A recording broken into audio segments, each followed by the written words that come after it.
Folks, welcome back to the iHealth channel, iHealth Radio. This is the H Factor with your host, Hurricane H. New day, new show. An awesome topic that we need to really take a little bit of time and a moment to discuss. And my guest today is going to help us go through it and with some solutions that she has perfected to help people deal with this. And this is the topic of PTSD, trauma, and it's going to get deeper than that. But my guest today is Anissa Hudak, and she is a Reiki master. She is a yoga therapist, and she has an unbelievable story, and that's all I'm going to leave it at. And so, Anissa, welcome to the show. Hi, thanks for having me on. It's a pleasure. I know we've been waiting for this moment for a minute, but we're here, and I know we're gonna deliver something unique to our audiences because I've covered a lot of topics on PTSD and different angles, but not the angle that we're gonna talk about today, specifically your story, and also, we'll get into the yoga and as a therapy method to tackle some of the PTSD and trauma that people may I guess, have in their lives. And sadly, a lot of people do get traumatized somehow, and there's that aftermath of trauma that lingers along. And some people can handle it, some people can't. Sometimes people take drastic measures and even take their lives, unfortunately. And the more we do educate people on how to potentially navigate, this, first of all, we'd like them to avoid hopefully any trauma if we can. And if prevention is everything, preventative is always good, but things happen. Life is crazy, and there's a lot of bad things that can happen to anyone, anytime. So, Anissa, let's talk about your story and what got you into what you do today. Well, I am unfortunately, I know trauma really well, like pretty intimately. I am the daughter of a Vietnam vet. We didn't know at the time. However, my dad struggled with PTSD all of his life, from the war. I am also a two-time rape survivor. My husband also was active duty military, and he did 3 deployments over in the sandbox, Afghanistan and Iraq. And so I know PTSD. I know trauma, unfortunately. My life is kind of like a really bad Hallmark movie, except my dog didn't die. Um, and you have to be able to laugh about it at some point because, the humor helps. I do admire that. I mean, just the brief introduction right now, people are probably watching and listening like, what the hell is going on? I mean, you just listed almost every single bad scenario that people can entertain or at least think of, right? You got war. Trauma is definitely something that comes with war, regardless who. Now you, as a child of a veteran, that's one, because if your parents have PTSD or any type of trauma, there's a reflection on how they behave, and so that's one. Then you've married into military, therefore you had to endure that part of it, and 3 tours is no fun. Definitely not. When we're talking Afghanistan and or Iraq, those are like some hot spots that people were literally. I mean, there's a lot of suffering, from those experiences. And then you just added a little bit to the fire there when you stated that you are 2 times rape. Uh, I mean, I don't even know what to say to that one. I mean, it's rape that's another crazy element of life that shouldn't happen, and but it does happen, and sadly, and people watching and listening, you have to listen in today because we're gonna get some real advice, maybe signs, things to look for, and or places to avoid, people to avoid, whatever the case may be, and or if that ever happens, whatever it is, we need to make sure that we know what to do and who to seek help with, and what measures we take to prevent any further issues, or specifically dealing with the trauma that comes with some tragedies such as those things that you just mentioned. So Anissa, let's talk about so the story. The first thing is about your father. I mean, first of all, Vietnam was a brutal war, and people have seen atrocities there. And so, if someone came back from there, there's definitely going to be some level of trauma, and depending what that level is, it's going to be in your face. So you as a child, what were some of the things that you've experienced, from your dad? I didn't understand some of the things that he did, some of the things that he said. Growing up in my house, Vietnam was like a dirty word. We could curse all we wanted. However, the Vietnam was not a word we were allowed to utter, and we knew not to go there. We were not allowed to ask any questions. Um, it was just, and if we did, watching him physically, how it physically even affected him. Not even, obviously, we didn't know emotionally, but just his physical presence, there was such a change in it. We knew that that was something we were not to go into. And, I feel really terrible. My dad, in probably the last 10 years, finally got some real help. And what a change. I was so blown away by the change it has made just in the last 10 years. And I mean, we're talking about a man who's now 80. And, this happened when he was so very young, and he carried this with him for all of these years. He actually sat down one day and told me what happened, what really caused the PTSD. And I was blown away because that was something we never discussed. And for him to feel that he could sit down and open up and talk about it, I felt very honored. Now I understood. I understood a whole lot more, not only as a clinician, but also as his daughter, that little girl who saw what I saw growing up, and also as a human being. So it was really cathartic. I'm really happy that he is continuing to get help, and hopefully one day he'll have peace. Well, we hope so, and for everyone that's suffered some level of PTSD, I mean, we want and hope that they all find peace, hopefully sooner or later. But it is an interesting fact that you said that he's taken all these years. I mean, Vietnam was way back then, and recently you said only 10 years ago, or last decade, you've seen some gradual improvement, but that whole period of time, I mean, when you hold something inside, I mean, it's gotta burn, it's gonna have a direct impact on everybody around you. So what are some of the things that you've noticed from him, and as someone that's immediately been affected with this? Um, you know, like I've noticed with my clients, it's all pretty much the same. Sleep disturbances, nightmares, um, lack of mood management.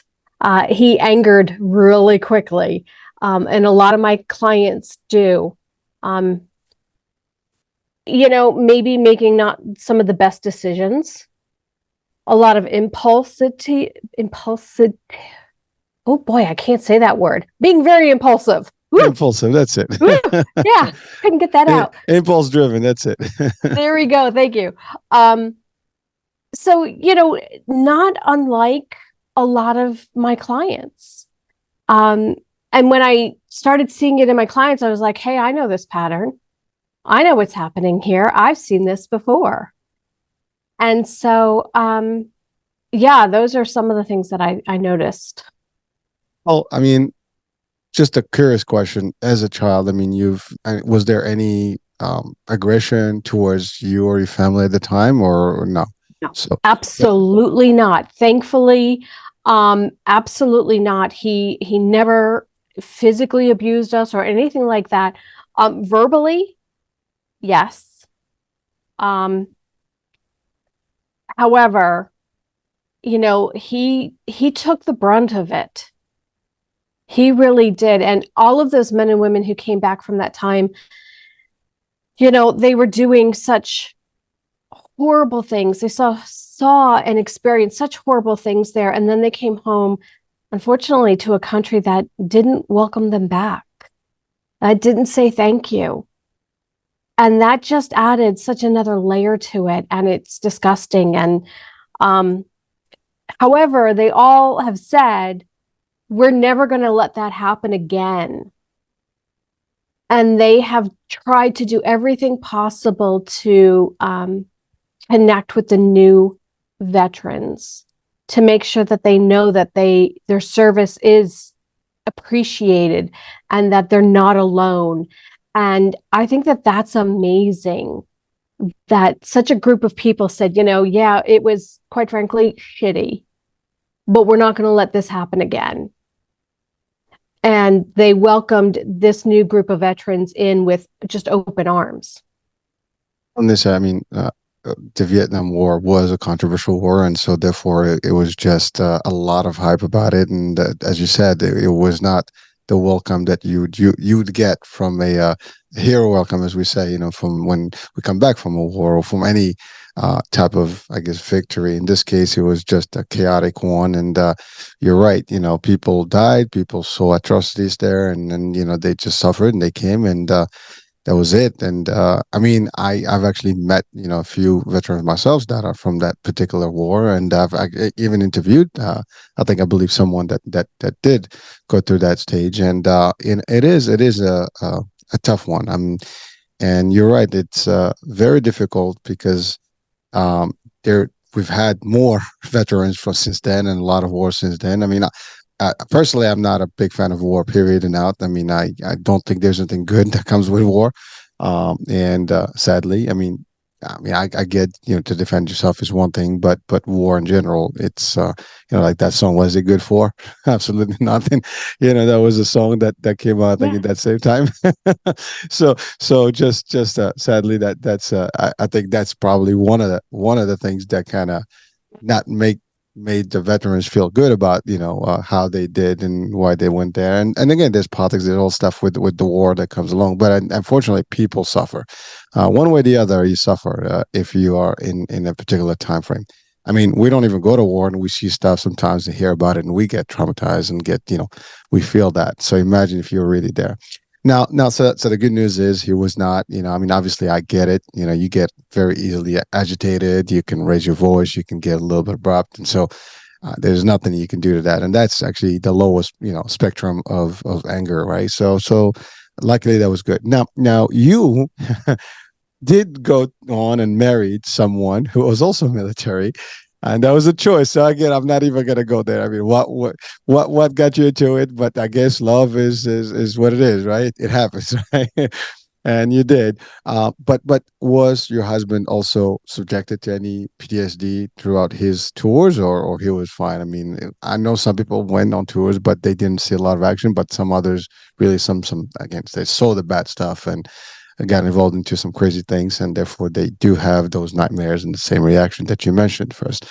Anything you want to shed a light on that? Well, love is blind and dumb. Um, you know, You're listening uh, to that, folks, right? So be careful out there. yeah, I have no idea what my parents were thinking letting me at 23 get married. I have no idea. But there I was. And of course, we were not in war at that time. And so it was just kind of playing military until 9/11 happened. And I was 7 months pregnant. And I'm sitting there wondering, oh my God, is my husband leaving me for I don't know where to go? I don't know where for I don't know how long. Is he going to meet his child? I mean, all of a sudden we weren't playing military anymore. Now, I Thanks. knew that he and the troops were really incredibly well trained. Um, and so I was I felt comfortable and confident that, he and his men would be okay. He would make sure of that. Um, However, there's still this, oh my gosh, this is real now. All of a sudden it became very real.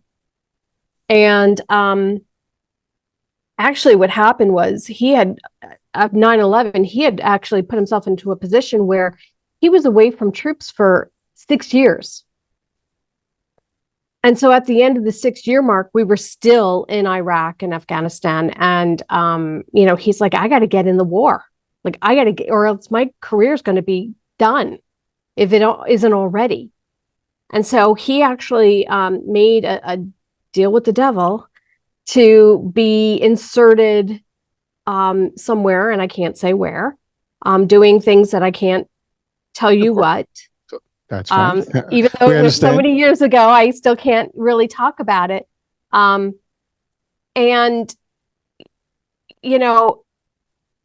yeah, he was gone for 3 years out of 5. As when he came back the first time, within 24 hours, we knew he was leaving again within 12 months. And that kept going. So he was gone a year, back a year, gone a year, back a year, gone another year, and then finally returned. So within 5 years, he was gone 3. And when you have that kind of a rotation, you never fully unpack, because you're leaving again. You never fully integrate back into society, back into your home, because you've got one foot still left there. And that took a toll. And yes, and I would say a little less of him came back every time. And so, yeah, we had to deal with some things that were not pretty. We still deal with things that are not pretty. Well, I think one of the luckiest pieces is that your work helps people. So therefore, you're able to potentially mitigate some of that. And so, I mean, again, I know maybe a client is one thing, your husband could be something totally different. So what advice would you tell people right now that are listening, watching? I mean, either spouses or even people that are enlisted right now, enlisted in some sort of armed forces right now. Because I mean, the world is we're at edge right now. Everything is on edge, right? So we don't know what's going to happen, in the next few months or days, because everything is a little bit of, question mark right now. But what would you tell people right now, if you were to give advice on this matter? These men and women go to far off, distant places to war, and they want to keep it there. They want to keep it off of our shores, and I understand that. However, if they don't address their PTSD, they bring that war into their homes unknowingly. And that's what a lot of people don't realize. As much as these men and women want to protect their family and their loved ones, if they don't address their PTSD, they bring that war zone right home into their home. And so if you're sitting there and, you're dealing with PTSD, even if you don't know it, but something's not quite right, go get help. Your career is not going to suffer. Your military career, it's not going to suffer. They would much rather you be stronger by addressing this than being the weak link. If you don't address it, you are weak, frankly, because you're too afraid. If you think going to war is bad, dealing with your PTSD is probably worse. And that's what they think.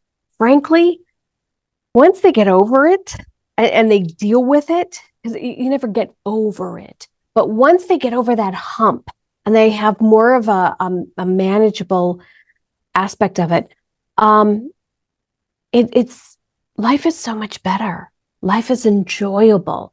Folks who are dealing with PTSD generally aren't enjoying their life. It doesn't have to be like that.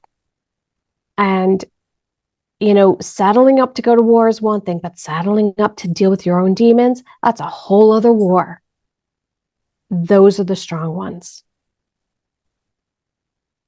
Thank you, Anissa. Well, I mean, there are a lot of services, there are a lot of, resources available. I believe, and I know I've met a lot of people that participate in different programs and so on and so forth, or they're doing things to support, the veterans that come back and hopefully. But as you said, there's a couple of things. Some people don't know they have PTSD, or at least they ignore it, or they almost are in denial that they have such a thing because it is difficult to accept that I am something's wrong with me, right? I mean, that's just all of us as humans. It's no one wants to admit that there's something wrong here. We just want like it's all the world, but eventually it gets to a point where it's just too overwhelming. You mentioned some of the key elements, lack of sleep, nightmares. I mean, the closest that everybody can actually relate to this, you watch movies, they do depict that well enough, where people cannot sleep, they see faces and they get, night sweats and all the stuff. But I mean, it's depiction, it's movie drama, but it gets you at least the idea of what it is. But no one can really know what it is unless you've gone through it yourself. So it's a tough thing to even a pill to swallow, and it does take a toll on the family members because they're the ones that are first hands, facing this particular dilemma of this particular person. Because a person leaves, another person comes back literally because I don't think, I mean, it's the same person, but they have something different about them. And you mentioned something about demons. I guess there's an added value there that actually changes some of the parameters when they're back, and it's not easy to deal with it. And again, people have to be open to seeking help, as you said, and doing what's necessary to remove that. And again, I think all the therapy in the world, is great, but it is a difficult process, and it requires a lot of willness, and will from these people to actually get better. So now that we've talked about that, and I think we've spent enough time on that. Now let's talk about your case. I mean, you said it well in the beginning. Like I have been surrounded with PTSD all my life, but then you added another one. I mean, you yourself experienced some events, the tragic events that actually could, and I'm assuming there was some level of that as well with you when you've gone through this process, right? Of rape, which is, I mean, it's tragic. So would you care? I know there's some things you can tell us, some things you can't tell us, but just tell us a little bit about what you can and how did you deal with it yourself, and then we'll transit into the therapy part and you becoming the master of yoga therapy here and Reiki, stuff. Let's talk about that. Well, the first time was I was 18. It was date rape. I was dating a guy and things were going great. And then in the middle of us being intimate, it was not so great. And I said, no. And I said, you're hurting me. At which point he proceeded to continue. And he actually got off on the fact that he was hurting me. And, there are people who enjoy that. And as long as it is mutually consensual and there are safety words and protocols in place, there is nothing wrong with that. However, that was not the situation. And I was left thinking, okay, what just happened here? And it's funny because now I run a free Facebook group for women who are survivors. And one of the questions that I get asked a lot is, I don't know if I've been raped or not. And usually when somebody asks me that, I'm already kind of thinking in my head, the answer is yes, but go ahead and tell me what happened. It's funny how a lot of women walk away from situations saying, what just happened here? I know it wasn't right. I know I don't feel great, but is it really rape? And I can, say that, if at any point it goes from being consensual and safe and loving or enjoyable to something that is not, yes, that is rape. Well, I think you defined it. The fact that if it's not mutual, it's not agreed upon, and you say no, stop, whatever, that's the end of it. Anything beyond that becomes actually forceful, and therefore, that's by definition rape. And but I think that goes back to what I said. It's the denial fact, right? You don't want to accept that it happened, and it's that part of it. And to be honest with you, I mean, I have my personal opinion about those people that do these actions. I mean, for me, they should have the extreme sentences. you know, if the law permits it, I mean, they have to suffer the highest level of punishment so they don't do it and lesson be learned. But I mean, sadly, there's a system, and sometimes these people don't get away with it too. So, but it is out there. It is happening. It happens every day, and there are victims on a regular basis. And people have to be just aware and avoid hopefully any of this stuff. And I mean, there's a lot of discussion. I mean, if you talk to someone that's religious, there's a whole level of scrutiny that comes along with that. But when you have, I mean, today's society, it's not as religious as it had been historically. So therefore, there's that open relationship early on, and therefore these things do happen. And by the way, they happen not only at a young age; it can happen at any time. And I'm sure the groups that you've created, you see women at all ages that where this is happening. And again, it should not be happening. There's no such thing as forceful stuff, and if it is, to your point, it's not right, and it needs to be addressed. So what are some of the things that you? Well, first, you've gone through that. How did you, I guess, deal with it? I mean, as a young girl, I mean, I mean, you had to speak to someone about it, or maybe you didn't, and that's another part. If people don't speak about it, that's where it stays inside and it drives them nuts. And obviously, I'm sure there's going to be some level of craziness that comes with that in terms of how you and talking about nightmares, talking about all these things can be, some of the, I guess, ramifications of the aftermath. So, how did you deal with it? Well, I went to my mom and I said, I've had this experience and I really think I need to talk to somebody. Right And thing. she did not believe me. She said, "What did you do?"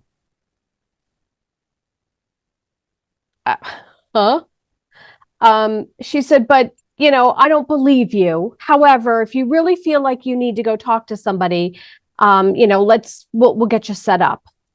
And I did. And I did talk to someone.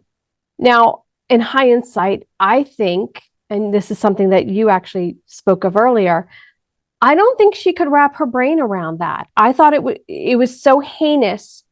She couldn't believe that that had happened. And so it was easier to cast doubt than to accept it and be supportive. Um, and actually my mom passed away earlier this year, and that was one of the things that I actually came to peace with. I didn't realize that that had bothered me, that the lack of support. And yet when I really sat down and thought about it as a mother, that must have been so horrific to hear. She probably couldn't wrap her brain around it. Now, she did help me get help and seek someone to talk to.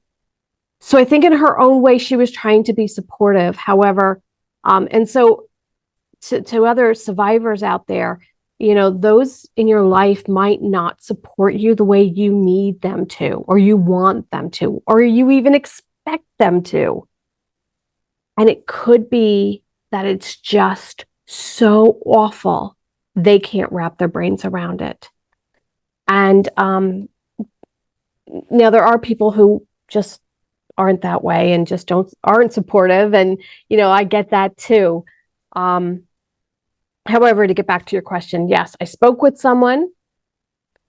And, the great thing about talk therapy is that you hear yourself say it. And so it really kind of gets into, your conscious mind is going through it. And, but that's all that happens. You're left into like this state of awareness. And, it's also in the body. Trauma is trapped in the body as well. And I didn't know any of this at that time. In fact, this was barely even spoken about. And so I just went on living my life. Yes, I got confirmation. Yes, this did happen. Yes, this is what it was. Okay. And now you move on. And over the years, there were things that I did that I didn't realize were because of my PTSD. And it really crawled into the nooks and crannies of my life. And, if I go out at night, I make sure that I park under a light. I check my back seat before I get into my vehicle. I always, as I'm walking to my car, I'm always looking underneath to make sure nobody's under my car. Um, or I go out with someone so I'm not alone. Um, there were movies couldn't watch. A rape scene, I couldn't watch that. Never. Um, there were just things that I just realized it was because of the PTSD. I was living my life within these parameters, and the PTSD was guiding it. Anissa, first thing, condolences for your mom. Thank you. Yeah. So that but I love what you said that you've made peace with the idea because, but again, I mean, I hear you and I can see her. I mean, I'm assuming you're a mother. Um, is that fact? Do you have Mm-hmm. kids? Yeah. Okay. So Yeah. you as a mother, you feel it. It's different. You know about your kids. I'm a father, so I know that if my kids come to me with something, I mean, I'm gonna react to it. But you're right. It is no one is planning to hear that kind of news, right? And so everybody reacts differently, and someone can go crazy. Someone can just like, oh, there's not, no, I don't believe you. Someone can say like, well, let's go take care of business. It could be all kind of things, right? But I mean, she was almost in shock, and it is sometimes, factual that people may not get their head around. A fact that that's my child that's been a victim of this crime, and it's not something you want to just like accept, and subconsciously you might just decline that idea, period. Mm-hmm. And in your case you did eventually get to the point that it happened, so you realized that it was, but there was no, I guess, aftermath. There was no reaction to it. It was just that it ended there. But it didn't end there because in your mind now it's a fear factor and it stayed with you, and every single element that's gonna be of close enough to any danger situation, such as being alone, whatever, where you can get overwhelmed, then you basically in this trauma, mode, and that's a problem. And by the way, I think people watching or listening right now, everybody has some level of trauma in their life for something, right?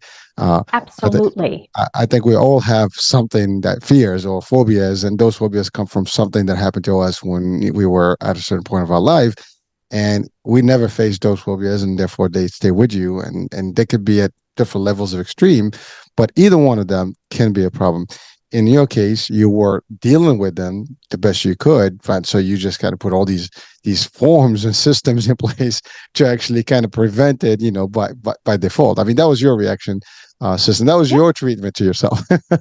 And a lot of people would actually go through that because there's the other part. I mean, I'm not sure how, I mean, the timing is also different. I mean, talking to, for example, a psychiatrist or a therapist wasn't always, and it's still not, the easiest way. And I can give you a good story. I mean, we have an actual live show where the world renowned psychiatrist, and we ask people to come on the show.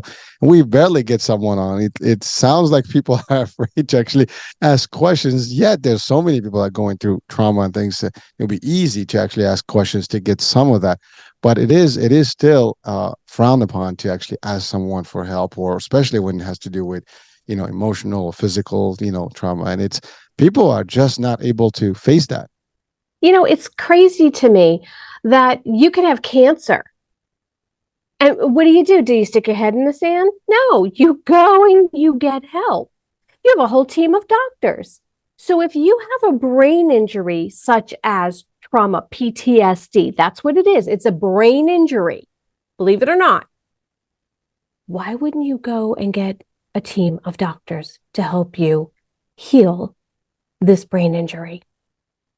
I don't understand why folks, and part of it is the Western medical system that we have in place here. They have dissected every part of our bodies, and we have all these physical things, and then we've got all the brain stuff, and the two shall never meet. Well, guess what?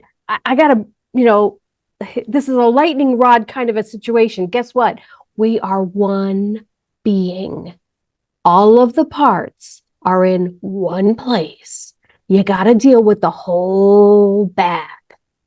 You can't just dissect it out. Well, it's real. I mean, you're right. I mean, the mind and the body are one and the same. One affects the other. Your body's weak, your brain is not functioning. Your brain is weak, your body's not going to function. Your mind is not there, you're not going to be correct, and therefore you're going to do things that are going to affect your body. Whether easy one, you have trauma and stuff. People binge eat, do stuff. They gain weight. They lose, hope in life, and things happen badly. And you're right, it's one. But you said it best. The idea is that the brain is important and you need to treat it. And if you have a trauma and it's hurting, you need to find someone to help you guide through it. You can't do it alone because we're not expert in this. I mean, there are people that know how to do it.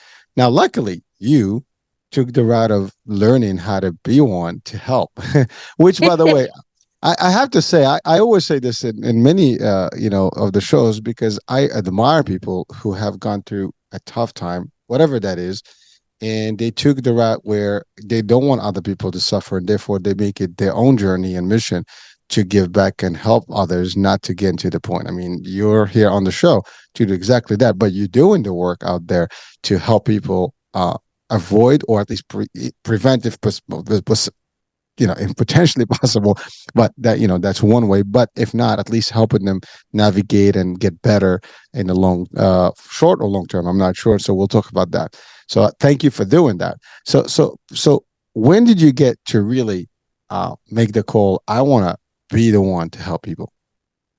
Well, it wasn't at first. That's for gosh darn sure.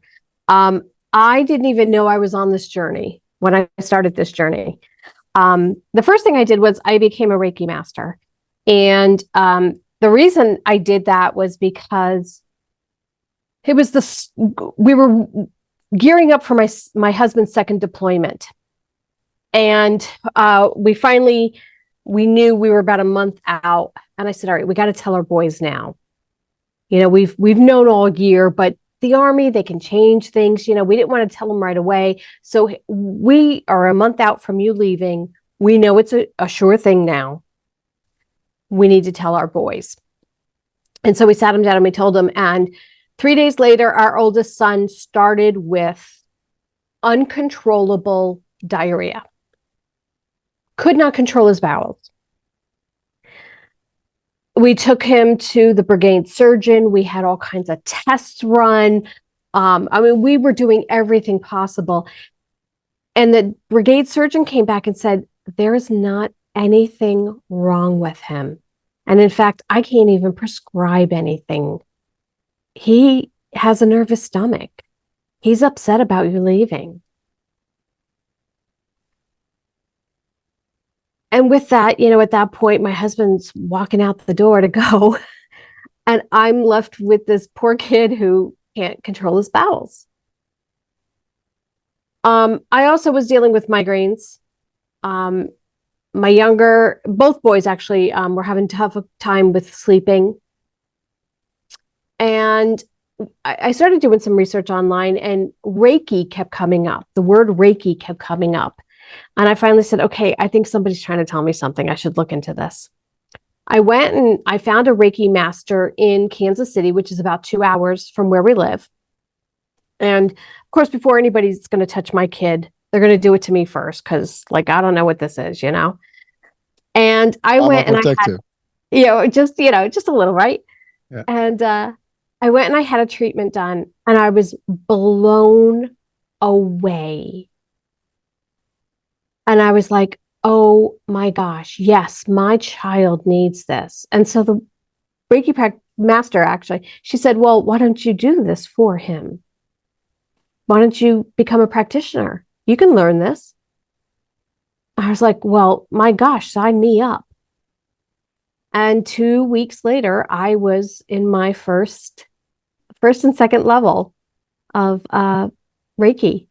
A year later, I became a master, and I've been a Reiki master for over 10 years. I used it extensively for both the boys while my husband was deployed and even when my husband came back. again, I never really had any thought that I was doing this for the greater good. I was just trying to get my kid through the day without soiling his pants, which it did work, which was amazing and beautiful. So then I guess about 2 or 3 years later, one of the things that I loved was yoga, and I found it very grounding for me. And if I was going to do Reiki on a more grander scale and actually open up, a clinic so people could come in and whatever, I needed yoga in my life. I needed that to help ground me. And I hated being on anybody else's schedule. Um, I hear you. so I was like, well, why don't I learn? Like, I'll take the first level of yoga and I'll learn how to keep myself safe on a mat and I'll just do it myself. Well, I realized in that class that for me, yoga was a gift and that I wasn't teaching yoga. I was just sharing this amazing gift. And within a month after me finishing that class, I had 2 job offers. And I said, well, I think the universe is trying to tell me something. So I started working as a yoga instructor. And I started taking, a couple more teacher trainings here and there. And I kind of got the bug and I really enjoyed the people who I was with in these classes. And I just was having a really lovely time. And so I went to like a conference where you get to take several classes at in a week. And one of the classes they were offering was for PTSD. And I was like, I live in the belly of the beast here. I mean, we live in a huge retirement community of military, active duty military, right by Fort Riley. I could bring this back and be of service to all of my community. I should do this. And then I got into the class and I was about halfway through the first day and I said, oh, crap. The first person I got to work on is right here. It was then that I realized how PTSD had really, as I said, crawled into the nooks and crannies of my life and was holding me back. Things that I just thought that I did because I was quirky. It wasn't because I was quirky. It was because I had PTSD, for God's sakes. And that is what really blew the lid off of all of this when I started really looking at it and how I was living my life. I said, oh my goodness, this is really controlling me more than I've got control over it. And I didn't like that. And so it started this journey of self-discovery, self-healing. It was really wonderful. And then at some point I said, all of these people around me can utilize this. And I need to share this. And so I started working for the WTB, which is the Wounded Soldier Battalion here at Fort Riley. And I would work with not only the soldiers, and these soldiers had, you name it, physical ailments or ailments that you couldn't see. I had amputees. I had guys literally connected to IV poles. I had amputees. I had folks in wheelchairs, crutches, you name it. And then I had the folks who had the unseen bruises. And I worked with them for over 3.5 years. And it was one of the most amazing experiences. I also got the opportunity to actually start my own practice here in Manhattan, Kansas. I had a yoga studio, and I was working with private clients at that point as well. And I just decided that, as much as I enjoyed working with the soldiers, and they were great, I loved the soldiers. They were so much fun. Getting to work with specifically women who were like me That's really what filled my well. Watching a woman being able to make a shift on a mat, priceless. And so that's really where I went ahead and really geared my entire practice to, was women who were like me. Yeah, there's quite a bit of story how it all started. I mean, not what I thought, but you know what? There's always a reason for things to happen, and I mean, you're right. I mean, you as a mother, you felt that you needed to help your children. You were looking and seeking what could be, and then you wound up the one that's doing the healing, and then eventually you get basically yourself into this world of greatness of healing thing, and you did that. So just one thing for our audiences, if you don't mind. I know we talk about Reiki, like, everybody knows about it. Can you just share? I mean, you and I may know about it, but for our audiences, there might be people like maybe this is the first time they hear about it, or at least they don't understand how it works. And you being a master on it, how does that journey look like, and what do you do as a Reiki master?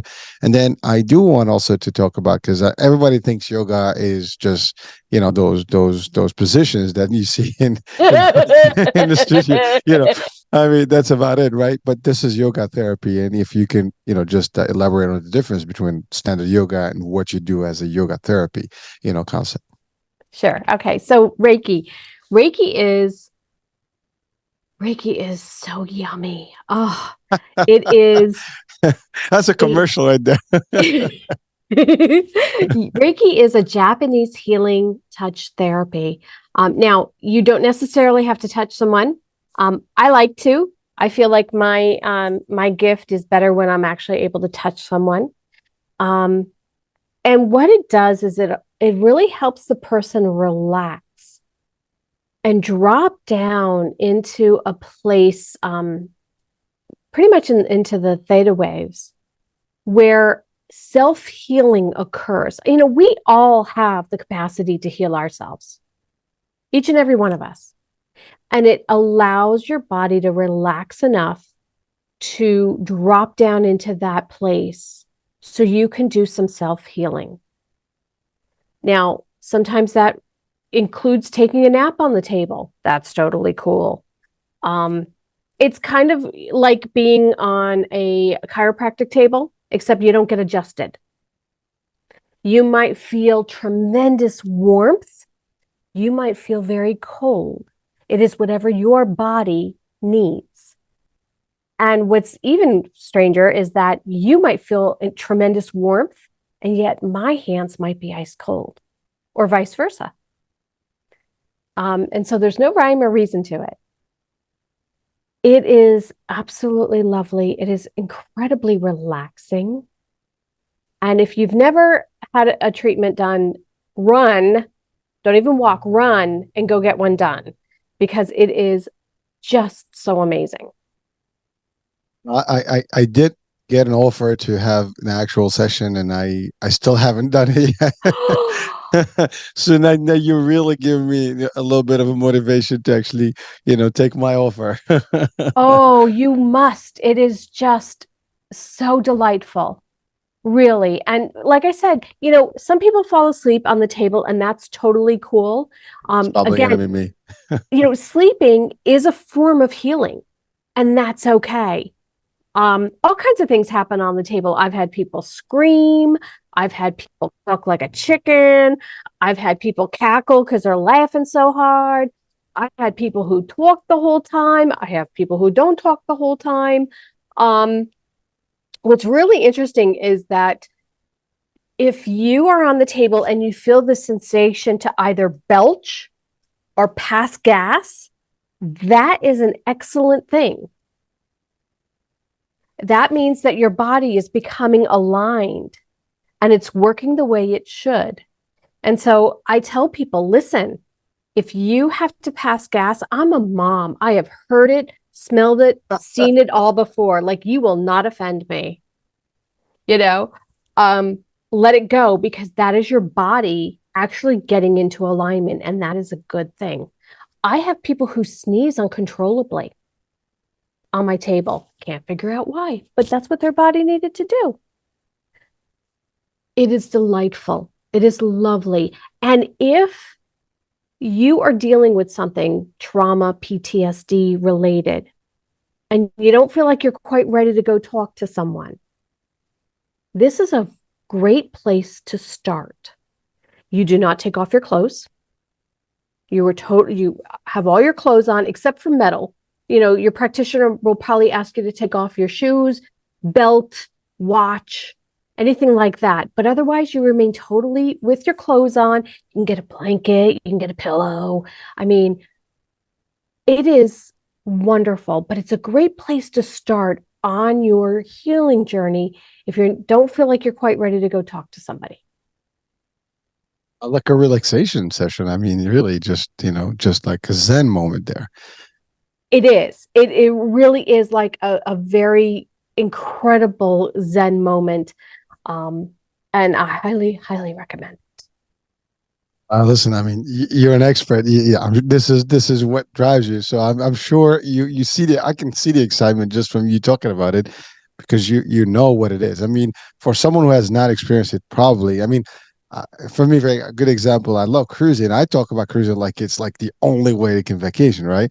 And when you know something, or like martial arts, that's my life, so I talk about it like, in real, excitement. And that's really what I'm getting from you here, because the energy that's coming out, like this is like the best thing that can happen. So, I will definitely have to try this, because I can use that, by the way. I think we all can use a level where we can get to that alignment, with ourselves. And, I mean, whether it's meditation, yoga, and things, I mean, I think all this stuff aligns. And these are ancient things. I mean, you talking about this is Japanese. This is not something that's recent. This is, you know, uh, uh, Over 100 years. alternative stuff. That's been in play, and people have been using these techniques and these methodologies to actually get better and heal better. So that's the Reiki. And then what's the difference between the yoga concept, which is standard, just stretching positions, versus yoga therapy, and how does that, I guess, make a difference in somebody's PTSD, case? Okay. Well, so yoga is made up of 8 different parts. The positions, that's only one of them. That's all we know. Okay. So, but if you look at the world of yoga as a big pie and you split it down the middle, one side of it is fitness-based yoga. And so you have, Ashtanga and Bikram and co-ed naked hot yoga and all kinds of aerial yoga and all kinds of wonderful fun stuff, right? And that's really based on moving your body. Are you going to have a Zen moment? Sure, absolutely. You're going to have some Zen moments in there. But it's more about moving the body and really having fun in that area.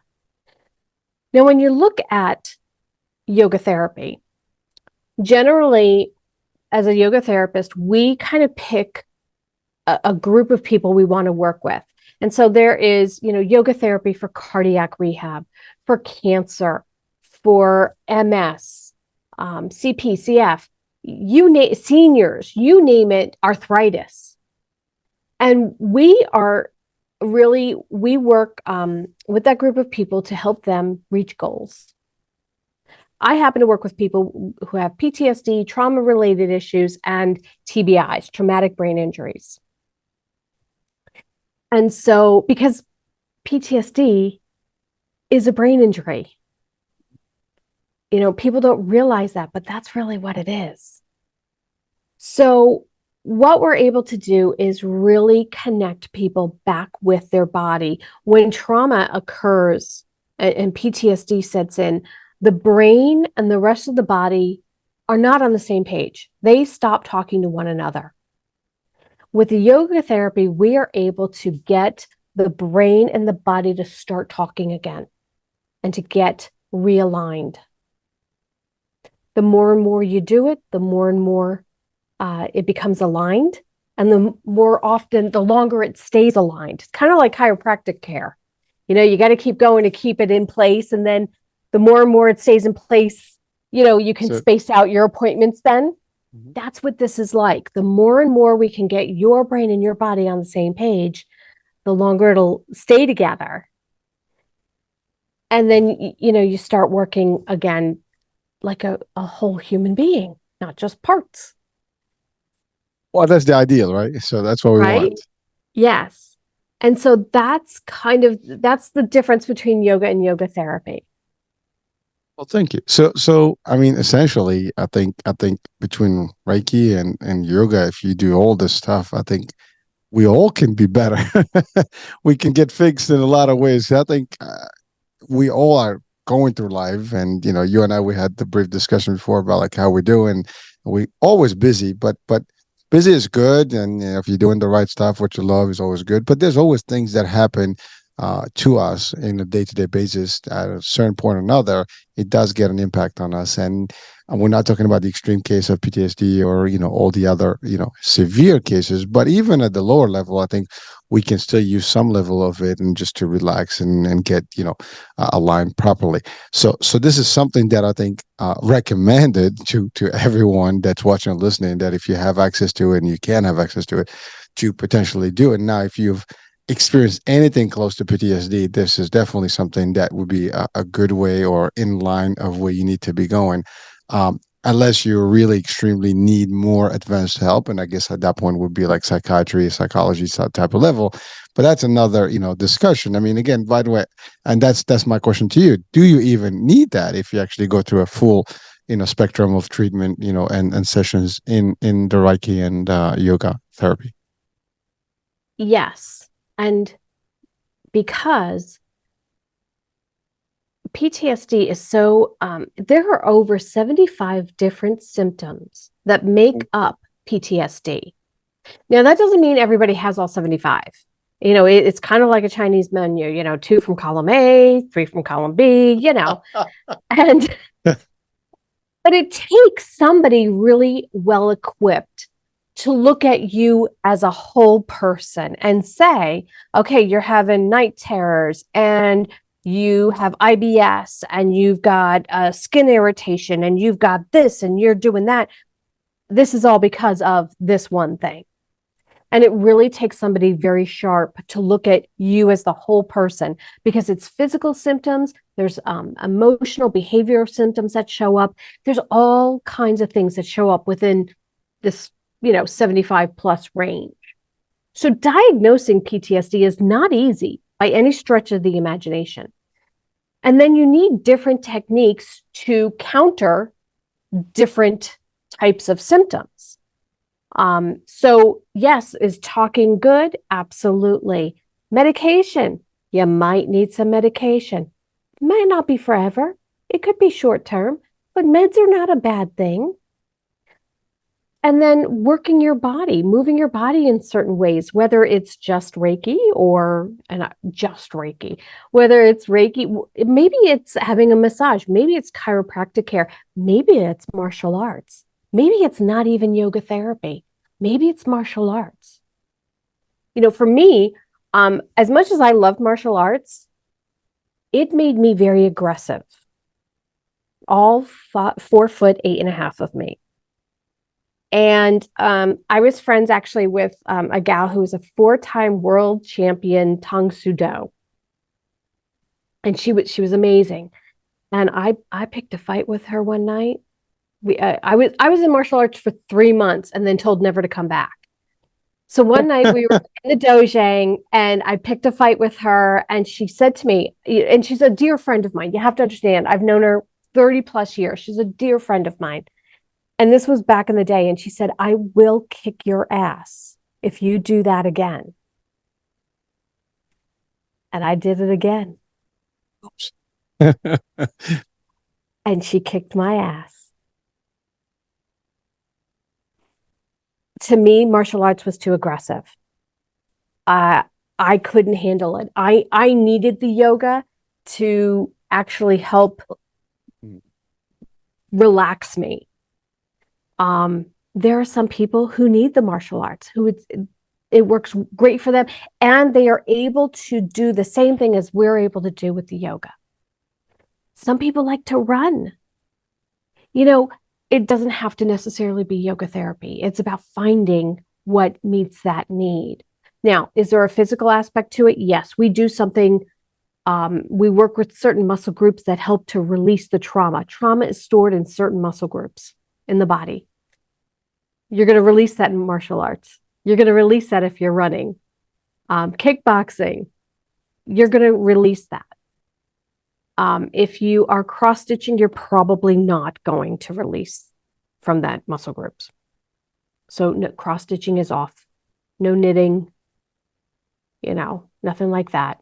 However, if you're moving your body like that, yes, you will physically release the trauma from the body as well as getting the mind and the body back online together. So it's very important. I find yoga to be the answer for me. I find yoga to be the answer for a lot of my clients, but it's not the answer for everyone.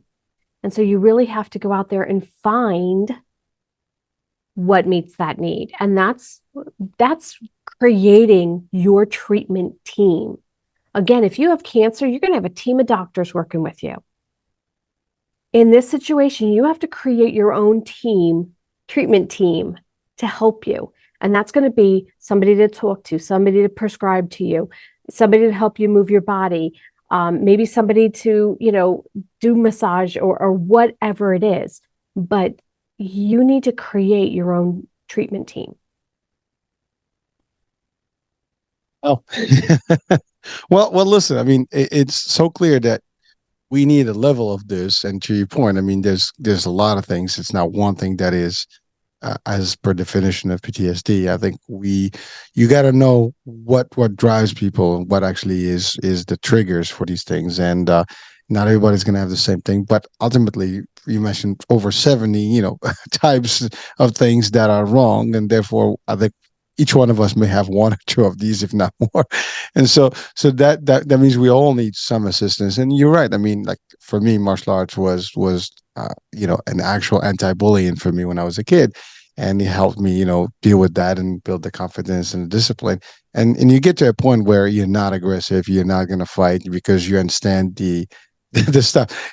And by the way, we have a joke in martial arts. The worst, opponents you have are the white belts or the newbies because they're just aggressive.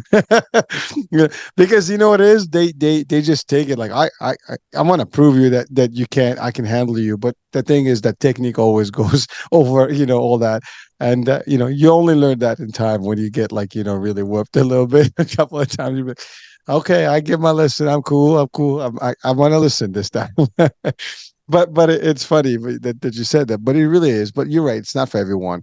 And but I think the concept of what you said about the relaxation, the yoga, different movements, the whole nine, of the therapy practice, those are all things. And you're right. Someone may need all of them or more of these things, and whatever a combination, but whatever works for you. I think at the end of the day, the idea is that we want people to be better, feel better, live better, and that's all. And to your point, the same way you will treat your body, you want to treat your mind, and that's the thing. You need to get as many tools and resources to get you where you need to be.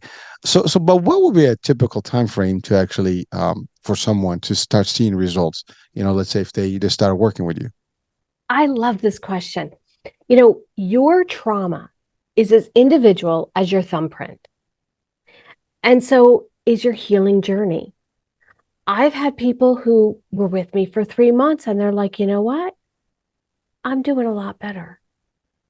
I've had people who've been with me for 3 years and they're still with me. I can't say how long it'll take. Generally, everyone sees a huge difference after the first session because they're like, oh my goodness. It is certainly not what they expect. Everyone thinks that a yoga session is very zen and quiet. And, that is so not my class. And it's actually designed this way scientifically, believe it or not. It is like the Anissa stand-up hour. I'm talking the whole time. And usually it's about food. So we're all like really hungry by the end of the class. It's interactive.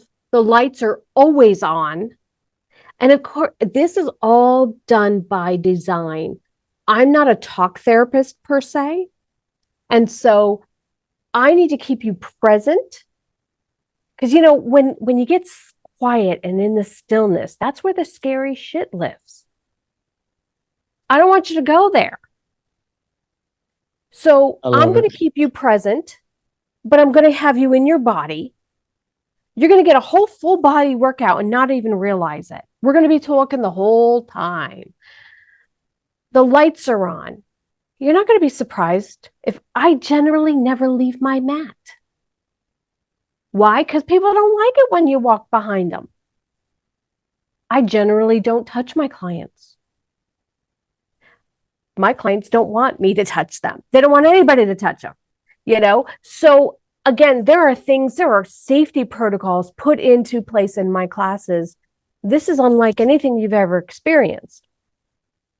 And with that, they are getting a full body workout. And so you are going to be like, oh, wow, I feel different. And that's great. So they're going to experience that. Um, Most people come back because they had a really good time, whether they laughed or they moved their body, everything was good. And so generally they come back for however long they need to. That's totally cool. But that's on them. They need to decide how long they want to stay with it. So essentially, everybody gets to, participate for as long as they need, then eventually they'll start seeing the results themselves as they participate more longer time. So I mean, it could be, but the way it sounds, if I get started with this, I mean, why would you go back? If it's good, you're gonna continue with it, right? I mean, that's how it is. Basically, you get addicted to something that is nice, and it's a community. It is definitely getting your mind out of the dark places and not being alone in your mind. So it gets you distracted, and so therefore you'll find a way to address things. And I'm sure there's more to this that makes it easier for people to just eventually feel better than that they were. And slowly but surely, as you said, you make progress, slow progress, and then before you know it, things are different because your behavior is different. I mean, it sounds just amazing, like how it is simple yet very effective. Yes. And that's where, people, they look at me, they're like, this was easy. Yeah, it doesn't have to be hard. Now, on the back end, I've done a lot of the science stuff. I know what I'm doing in order to make you do what you need to do. Yeah, it looks really simple and it's simple for you to do. However, there's a lot that goes into it. And but yeah, it's really up to you as to what your healing journey needs. All right, so Anisha, you are this work needs to be physical, right? Yet people have to be with you, or do you do any virtual work? Actually, I do everything virtual now. Oh, okay. Um, I live in Manhattan, Kansas, where the livestock outnumber the people. And the cows, they are not really into the yoga, although the bison like it, believe it or not. But the cows, not so much. I can get the picture right now. Just look out the window. I'm trying to imagine exactly what it looks like outside right now. Well, right now Uh, it's dark. oh yeah. However, and flat. Oh, okay, right, yeah. Yeah, How do you deal with the tornadoes? I mean, that's like tornado alley, isn't it? it is Tornado Alley. Uh, And I'm from New York. And so, like, my first tornado, I was standing outside watching it. And a friend of mine called and said, "What are you doing?" I'm like, must "I'm be from New watching it." York. They're like, "Get inside." Yeah. You gotta hide down the cellar. That's it. I mean, yeah, it is. It is. I mean, it's amazing how it is down there. But I mean, I've been to Arkansas close enough, and Oh, I'm yeah. sorry. Uh, oops. Okay. All right. I've been to Texas and Arkansas, so I mean, I was close enough, but not close, I guess. Borderline. It's all the same once you get past the Mississippi. I'm totally convinced. However, so yes, to answer your question, I am totally online. I really wanted to be able to reach more people. And like I said, there's more livestock here than there are people. I mean, this is awesome because you can really help people pretty much everywhere. Anyone that can, connect with you online can get a session can't get it, the formulas, and I'm sure you show them how it's done. I don't know if there are videos that you share with them, or any protocols that they have to follow, but ultimately they register for a course, for not a course, but for a program, and then basically work with you for a period of time to get better, and that's about it. So is there an assessment that it's done in the first place? Like, if I come to you, we got to go over Yes. like some basic questions. Yes. He's like, Yes. yeah, I asked a lot of questions. A regular yoga studio probably would have you sign a waiver of some sort and things like that. This is a little different. There is a questionnaire, a health questionnaire, and we do an assessment, and I need to know certain things. Um, and that way I can really help to address your needs specifically. And so, yeah, there's a little bit more that goes into it. Not much, but All some. right, it is what it is. So I have a question for you. Is that board behind you? I love that message there. Don't trade your authenticity for approval. I love it. I couldn't help it. I mean, I've been reading it all this time. That's pretty powerful stuff. I mean, it's good advice for people. So hey, if you're watching right now, yeah, this is good advice. So thank you for sharing that. Thank you. I appreciate that. Well, listen, I mean, I know we've just passed out hour here, but this has been real, and it was a powerful discussion talking about PTSD, about rape, and all these things that can happen, and we just have to be vigilant out there. We have to be aware, and we need to seek help, and there are different ways to get help, and this is definitely a way to do this. And you've been doing this for a period of time there, that therefore you can, and you've helped a lot of people. So, folks, we have a resource with us, and again, our network is not only to bring information but also resources to you. So Anissa is here, and she can help anywhere. So it doesn't matter what country, what border. If you speak English, I think you can do it. That's all there is. Yes, and I actually speak a couple of different languages. So Oh, yeah, I mean, there there you you go. go. There you So go. I try to simplify, but you go beyond me. So that's it. But Okay, I'm sorry. no, but that's great. That's great. I mean, that shows that. I mean, you gotta love technology today. I mean, we're basically not connected anywhere now. You don't even have to move from a place to actually get the services that you need and the help you need, and that's the other thing. So there are no excuses, folks. If you're suffering, or you have a concern about your health or your mental health specifically, and you feel like you need a resource, there's plenty out there. I mean, I'm telling you, it's there's like we just can't say I don't know what to do or where to go. There's plenty of places, and again, we're sharing information right now and resource right here. So Anissa, one thing I always leave our folks with is advice from you. So what would be some of the advice to give our audiences right now before we close the show? Giving up is not an option. You are needed here. You have special gifts that we all need. And so giving up is not an option. There you have it, folks. There's no reason to. I mean, really, there. Like again, there's no excuse. Don't give up. Just there is help, and you will do better. And you have a legacy, you have a mission in this world, and you have to fulfill it. And therefore, you can't just give up on yourself and on life, because life could be beautiful, and it is beautiful. And it's gonna be bumps, and all these dark sides and dark roads. But the end of there is that light, and you gotta enjoy what it is, and it's worth it. That I mean, I believe in that personally, and I actually enjoy these talks because it keeps me pumped myself, and keeps the positivity all the time. And that's the other thing. I mean, I think what you do does promote positivity and energy, and therefore, if you have those things, and you see the world different. And I think when you do, then you're free. I mean, to roam any way you want, and live a happier life. And here doesn't mean money, because if you really can understand everything, and the way life goes, and your body is good, your mind is good, everything else is secondary. I think if even finances can be secondary, because you will know how to handle yourself with or without. So Anissa, this has been real. I had so much fun. Thank you so much for being with us today. Well, thanks for having me on. I know it was a hot minute for us to get this scheduled, so I totally appreciate it. This was worth the wait. Listen, we had fun. So one more question. The site, your site, where people can connect with you. Oh, you asked the hard question. I know because I know you have an app, but I is that do. I exact? Yeah. do. I'm actually in the process. My website is under construction. Don't you hate when that happens? God bless Oh, technology. So, you know, traumahealingyoga.com, that's a great place for people to reach out to me.